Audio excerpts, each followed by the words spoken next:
All the munitions that you can see in here is about approximately 20% of what Hamas terrorists brought on their vehicles. Shaped charges, rockets, RPG, grenades, all kinds of stuff around here. הקמתי צוות חזק ביותר של כל ארגוני המודיעין שלנו, כל ארגוני הביטחון, שעושה ימים כלילות על מנת לנסות ולאתר ולהביא מידע. המאמץ הזה קורה במקביל למאמץ המלחמתי. It was the worst mass killing of the Jewish people in a single day since the Holocaust. That's how the President of Israel has described the October 7th massacre by Hamas gunmen. It was a day when dozens of Hamas militants stormed across the Israeli border, overran more than 30 square miles, took more than 150 people hostage, and killed another 1,300 people. Chilling details have now emerged of how Hamas militants managed to outmaneuver the most powerful military in the Middle East. Hamas fighters had access to very intimate details of how the Israeli military works.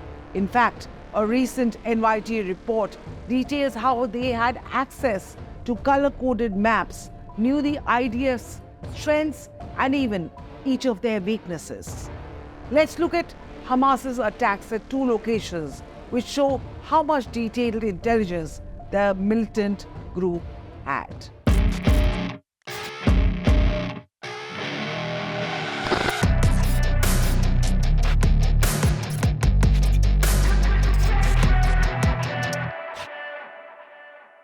The first is the attack on an Israeli military intelligence hub, which is located in a military base around 16 kilometers from the Gaza border. This post was targeted by 10 Hamas fighters traveling on 5 motorcycles.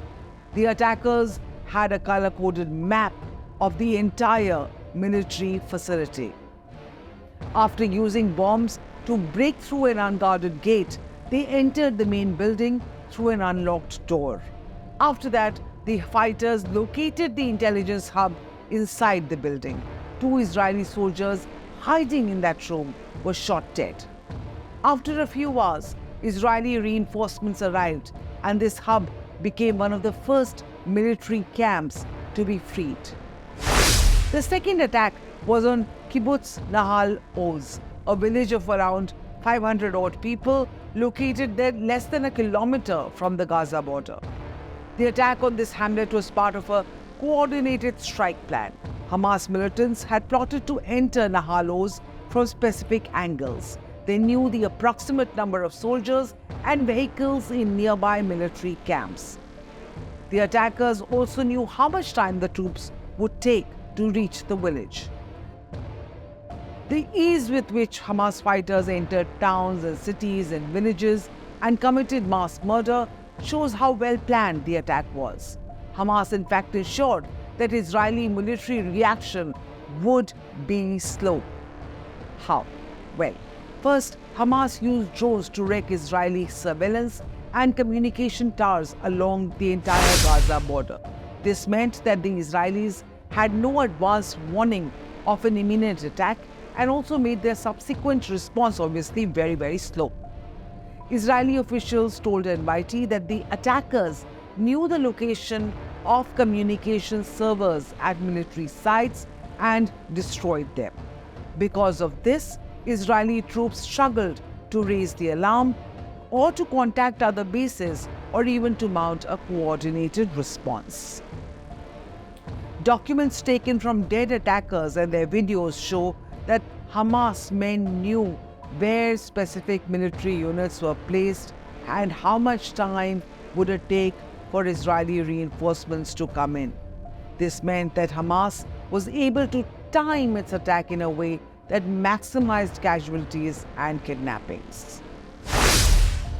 One document recovered from a Hamas attacker was dated October 2022, meaning that the attack may have been under planning for over a year.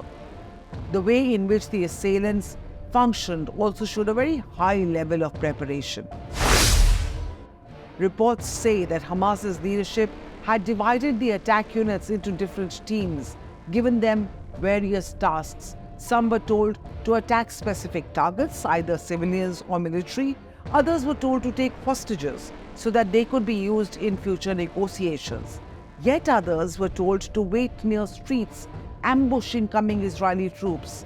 Some Hamas members were told to help with navigation, transport, sabotage. There were also dedicated mortar units to provide cover fire to frontline attackers.